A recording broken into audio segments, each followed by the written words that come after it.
Hello everyone, so if you wanna clear up your cache partition on your Samsung Galaxy Tab as an INFE, so first of all, you're to turn off your phone, so swipe down twice from the top of your screen.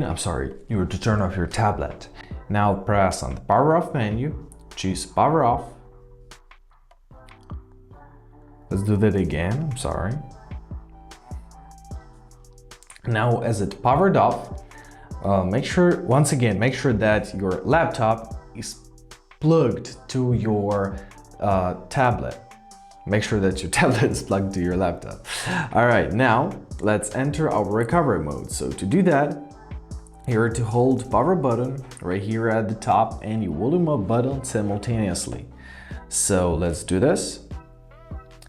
When our Samsung logo will appear, release power button, but keep on holding your volume up button. Alright, here it is. So we've entered our recovery mode.